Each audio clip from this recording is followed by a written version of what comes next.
Good morning. Um, I hope everybody's doing all right. Once again, it's your boy Chuck B the OG, Cool, whatever you know me as.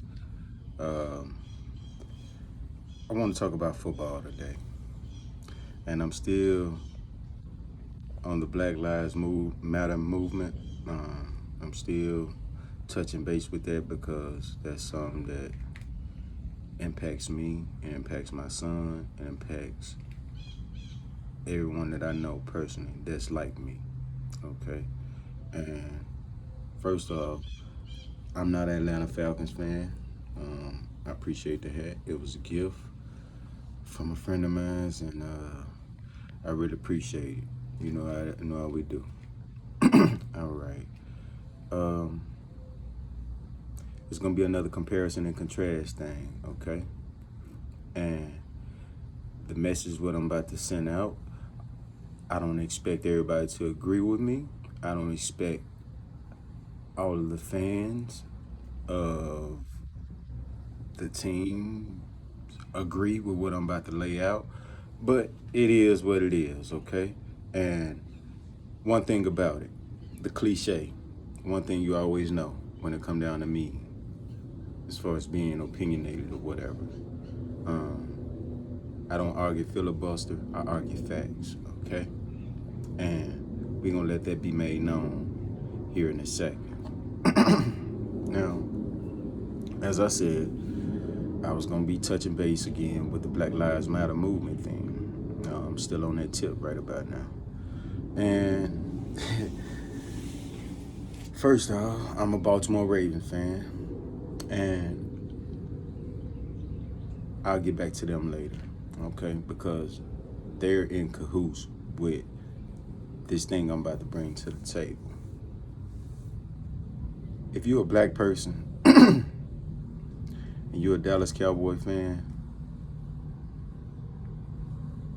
right now, with what's going on, and the stance of your owner in regards to people like you, shame on you.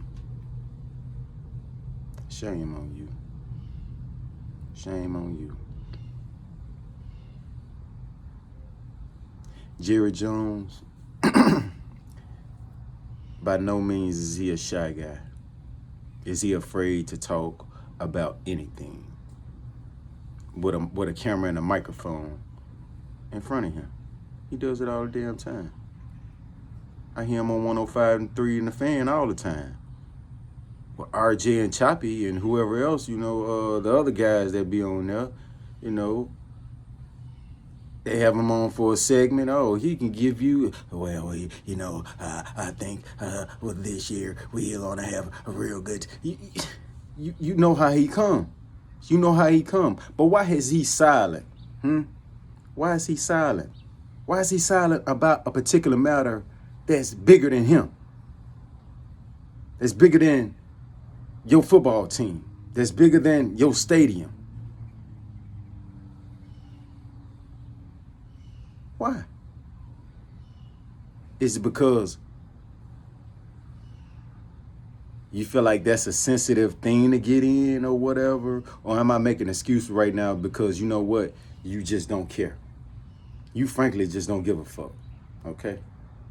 All right. All right. Actions speak louder than words, Jerry. And see, as I said before, it's a comparison and contrast. So I'm finna go back to something else now. Okay? The Baltimore Ravens. My favorite team. Shout out to Steve McNair. My main man, rest in peace. He made me a Raven. And when he retired, I stayed on board. Tennessee, y'all won last year, but I ain't go back, Y'all retired his number and all that, That's cool. That's cool. But I stayed with the team. For good reasons. And even more so now as a Raven fan, okay? Where am I coming from? The statement that Steve Bisciotti who's the owner of the Baltimore Ravens, the statement that their team made.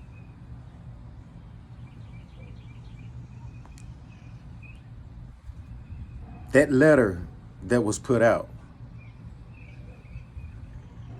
that was heartfelt.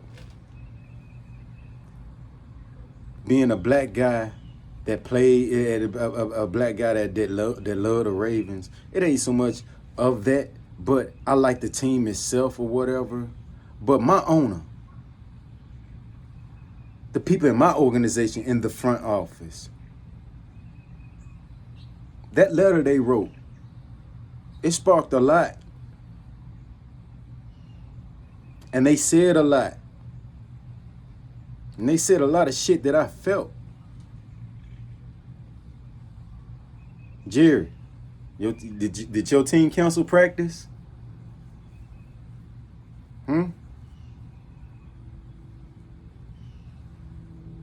Zeke, Dak, in particular you, Dak.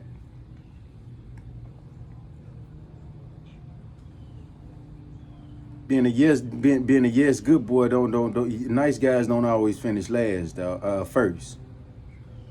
Matter of fact, they finish fucking last most of the motherfucking time. Dog, reason why I'm hitting at you is I know you mixed. I'm sorry about your mother's passing, bro. May she rest in peace. I'm sorry for anybody, you know, that went through a loss like that. I don't know how I feel, but I feel pain just like any other human being, okay? Now, Dak, here where we at, man. Tony Romo, the guy you replaced, the big savior, you know? I think Tony, I can't exactly remember the exact number, but Tony was awarded a $100 million contract. I don't know how much of that was guaranteed, but that he won one more playoff game than you. One more. I think he has two.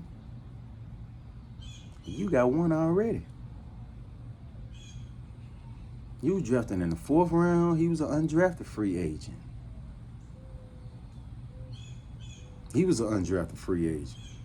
So it ain't like now one of y'all got no big contract right off the beginning. Bro, why he don't want to pay you? Because your fucking owner from Arkansas. And a few of them motherfucking people around him in that organization really don't like your black ass. They fucking you on the low. Sign that franchise tender. That's cool. Get that 31 mil. Yeah, get it. But a lot of other guys, man, got that shit in signing bonuses and stuff or whatever. Okay?